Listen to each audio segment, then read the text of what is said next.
Welcome to Roleplaying History, the podcast where we explore the history of role-playing games. I'm Wayne Davis, and I'll be your guide for today's tour. Episode 37, The History of Dice.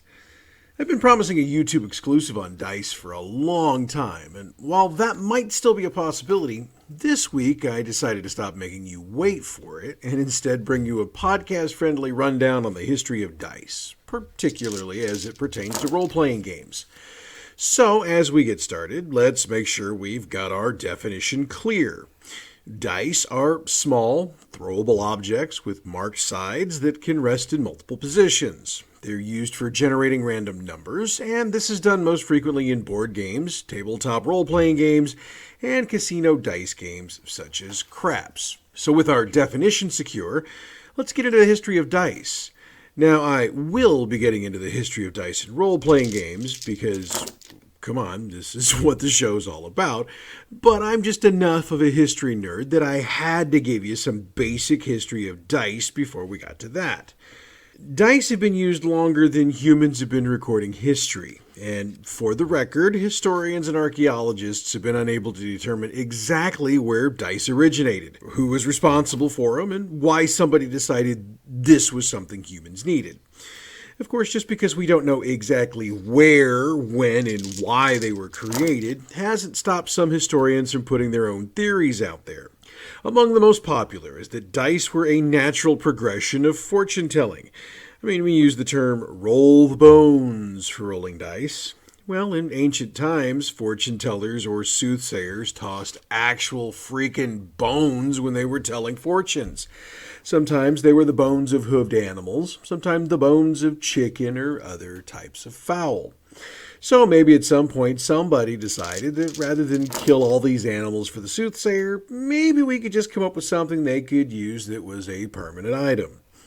We also know that ancient Egyptians played a game called Senet, which used flat two-sided throw sticks that indicated how many squares a player could move their pieces. For the record, Senet was a type of board game played as early as about 3100 BC through about the 2nd century AD. Archaeologists have been able to date dice found at Skara Brae, Scotland, from about 3100 to 2400 BC. It should also be noted that excavations from graves at Mohenjo-Daro, which is an Indus Valley civilization, found terracotta dice that were dated to 2500 to 1900 BC. All right, wait a minute. Terracotta dice? Now, those would be interesting to roll. Insofar as games involving dice, some are mentioned in the ancient Indian Rigveda, Atharvada, Mahabharata, and Buddhist games list.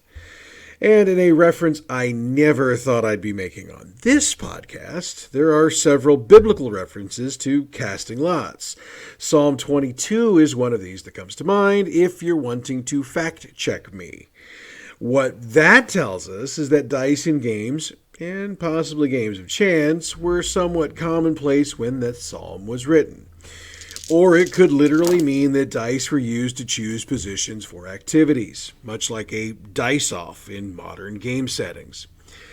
Knucklebones was a game of skill that was played in ancient Greece. They often used literal bones, with each side marked with a value like dice. We'll assume for this that they would be the knuckle bones of some large-ish animal. Now, oftentimes when it comes to the history of something, we get a large amount of record from the Romans, because not only did they conquer a large chunk of the world, they also recorded damn near everything they did, which for us makes it easy to figure out why they did a lot of the things that they did. And yes, Romans loved them some dice. It should be noted for the record, though, that gambling was illegal in most parts of ancient Rome. That being said, most Romans were into alium ludere, which translates to play at dice. And there were two sizes of Roman dice. Tali were large four-sided dice with the numbers 1, 3, 4, and 6 marked on them. Tesserae were smaller six-sided dice, and they had the numbers 1 through 6 on them. There's a huge historical record for what each of these types of dice were used for, but since our focus is on role-playing games, we're going to leave that for another show. Oh, and just in case you thought 20-sided dice were a 20th century creation, 20-sided dice date back to Ptolemaic Egypt as early as the 2nd century BC and in much of the rest of the world from about the 2nd century AD. So somebody needed a D20 for something that far back. Let's be honest, you and I would both shit if it came out that the Ptolemaic Egyptians were playing a role-playing game. But what kind of role-playing game would it be? I spent about 20 minutes trying to think of a funny name for a game from that time and came up zilch, so just at me if you've got a funny one, all right? I know that to this point I've focused on Egypt and Europe. Our friends in China and Japan also have a rich history with dice, and they were so in love with them, they developed new games as offshoots of the dice themselves. Dominoes and playing cards were actually developed first in China as the next evolution from dice. This took place during the Tang Dynasty, which ran from 618 to 907 AD. It also coincides with a major technological advancement, which was from rolls of manuscripts to block-printed books.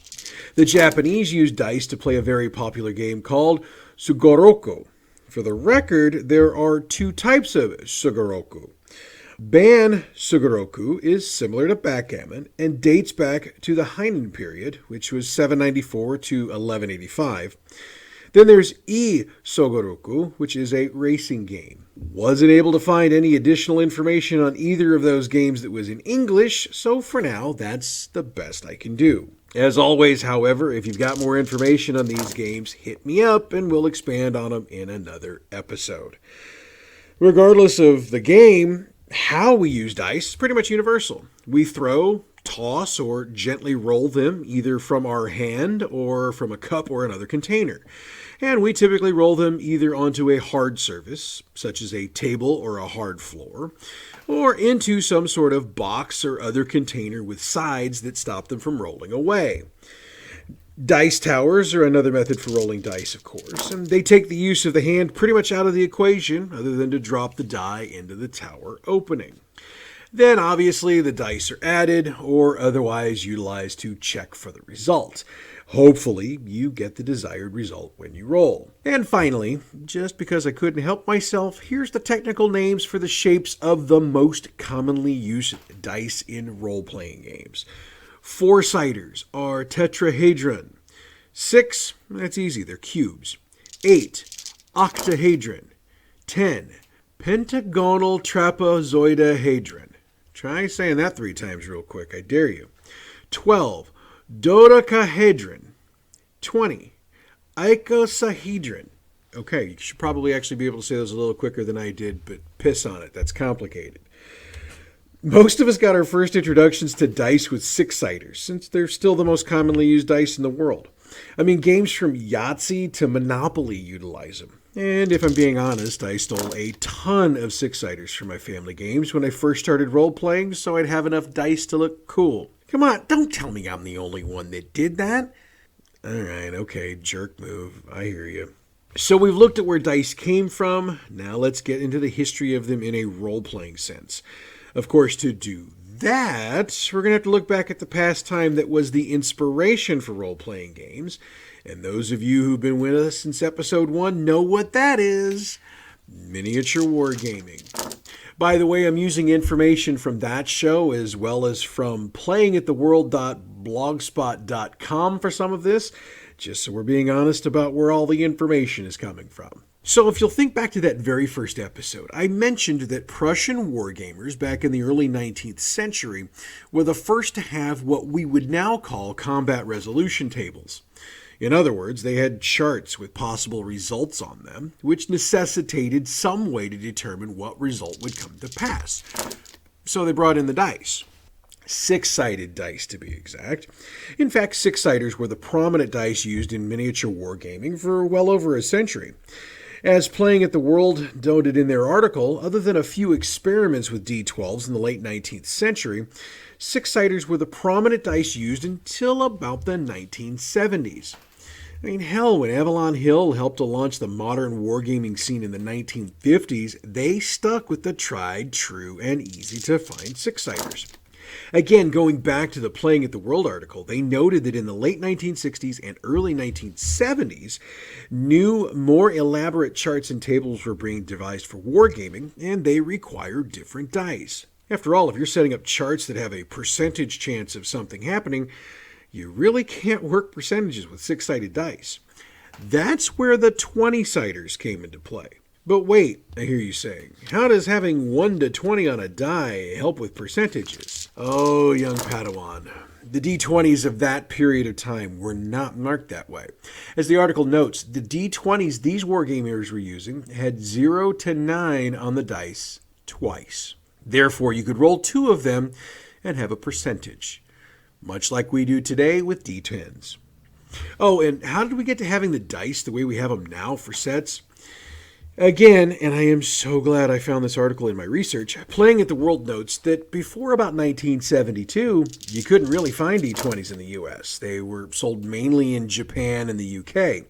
So before that time, most wargamers would either shell out a crapload of money to have some imported, or they'd make them out of cardboard or some other material. However, in 1972, an American supplier of D20s was discovered, but the dice came with a catch. Don Lowry was his name, and he only sold his dice in batches of 5, one each of D20, D6, D4, D8, and D12. So because of that, other miniature wargamers began to work up ways to use these dice in their wargames. And a fellow by the name of Gary Gygax was among the wargamers writing articles about their usage in the wargame field. I'll also bet that even though his name wasn't mentioned in any of the articles I read for this, one Dave Arneson was also very well aware of those dice, because he was also a miniature wargamer at the same time. So we know how those 5 dice came into gaming, since Gygax and Arneson produced Dungeons & Dragons, which we all recognize as the first tabletop role-playing game. But what about the D10? How did it get into the picture? Well, in November of 1980, Game Science began advertising their brand new die invention, the D10. In 1981, the Moldve Basic Set included a D10 in it. This was the first time a D10 was included as a part of the basic set of dice, and it brought the number of dice for role-playing games to 6. In the years since, D&D adopted it, and companies like White Wolf based their gameplay around it. Of course, the D6 still has its special place in gamers' hearts as well. West End Games' D6 system is still used by gamers around the world and is especially popular with fans of the Star Wars system that they put out in the 1980s. Oh, yeah, one more die to mention for D&D fans. Game Science announced in 1990 that they'd created the first percentile die. Marked 00 to 90, it allowed for genuine percentile rolls when paired with a D10. Chessex announced their percentile die about 4 months later, and it's been noted that they developed theirs independent of Game Science. So for some, the basic set of dice is 7. However, I would note that percentile dice aren't really necessary because you can just use 2d10 for a percentile roll. And I've seen dice as large as D100. Trying to get one of those to stop rolling so you can see it is an absolute pain in the ass. So other than as a novelty item, I have no clue why you'd want one. Okay, so we've looked at some dice history. Now, who actually makes these things?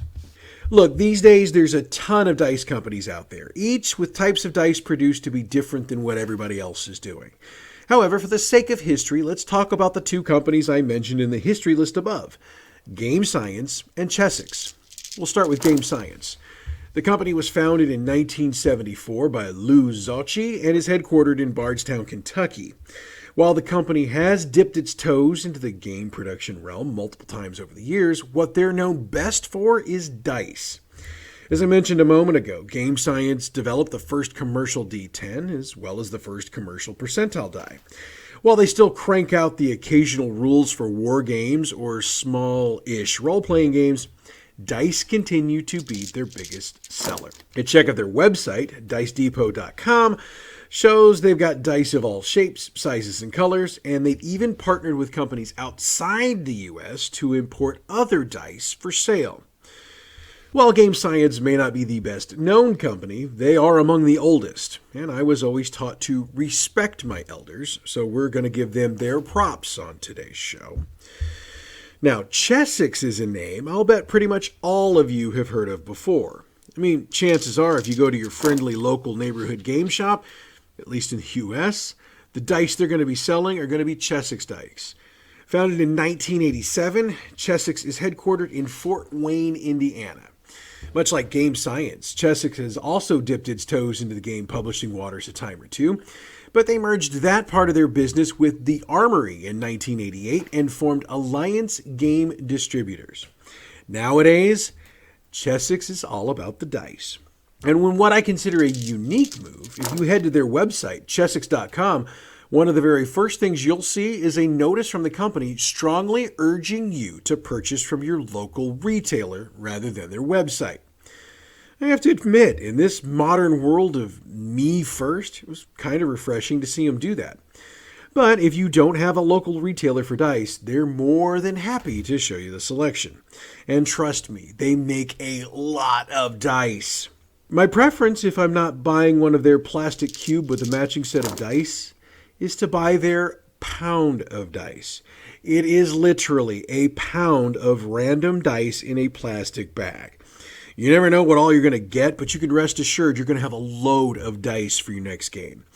And by the way, if you're part of a new group and a bunch of you need dice, I'd recommend chipping in for the pound of dice. It should work out really, really well for you. But like I said, Game Science and Chessex aren't the only names in the dice game. Companies like Awesome Dice, Skull Splitter Dice, and Norse Foundry are producing different types of dice for gamers to use. Just type in game dice companies into Google and see how many names pop up. I'd also note Norse Foundries specializes in making metal dice. Yep, in the past 5 or 6 years, metal dice have started becoming more and more popular. And yes, there are more companies than just Norse Foundry doing that. There's a number of theories why metal dice are becoming more popular. Some feel it's because metal dice are harder to wear out than resin dice. While that's true, metal dice will also require a die box for rolling. Otherwise, you're liable to scratch or break the table you're rolling on.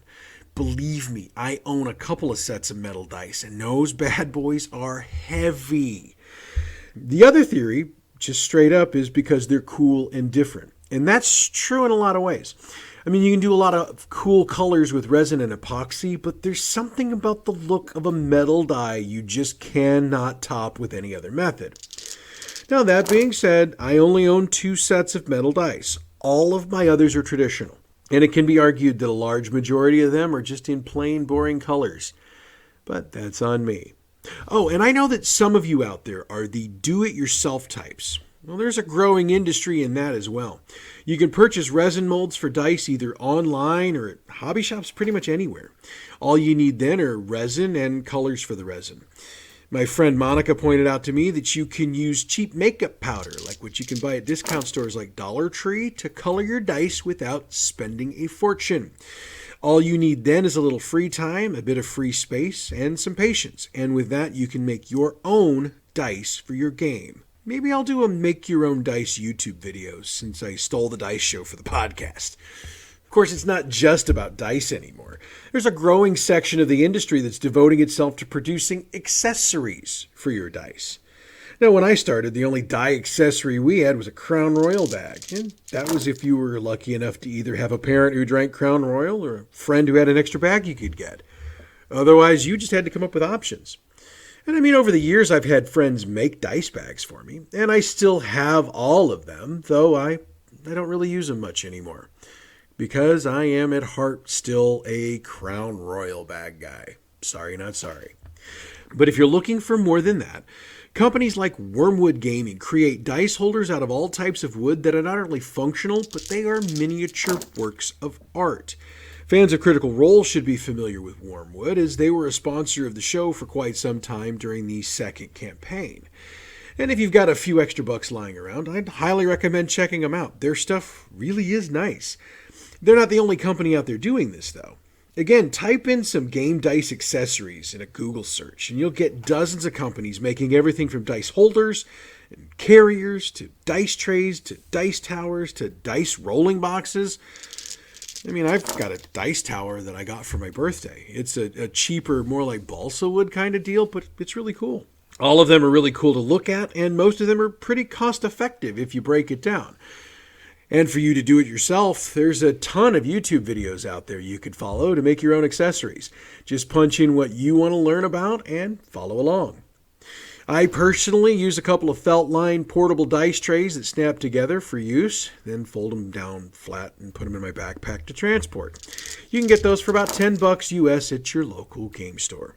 Look, regardless of where you buy your dice, what you carry them in, or what you use to roll them, dice are as important to a tabletop role-playing game as the rules of the game are. They've been ingrained in the process since D&D was invented, and even though some games have come along that don't need dice, sacrilegious, dice in games aren't going anywhere. And with that, we come to the end of today's tour. I know today's episode is a bit shorter than usual, and I apologize for that. When I first wrote this, I fully intended for it to be a YouTube exclusive, so I was figuring time for showing off dice and, showing off some of the accessories I own, and we didn't do that. However, due to the family issue I mentioned in last week's episode, I'm batch recording 3 weeks' worth of shows at once, so I needed an extra show for the podcast. Since I'd already written this and was just waiting for a good time to video it, I decided to grab the script, make a couple of adjustments, and record it for the podcast. I hope you still enjoyed it as much as I enjoyed researching and writing it. And as I mentioned last week, we'll be deep diving R.A. Salvatore and Ed Greenwood next week, and that will hopefully buy me the time I need to get my family illness situation resolved and the research completed for the diversity episode, which I'm hoping to run in 2 weeks. Fingers crossed. As always, the music we use for this show comes from Pixabay.com.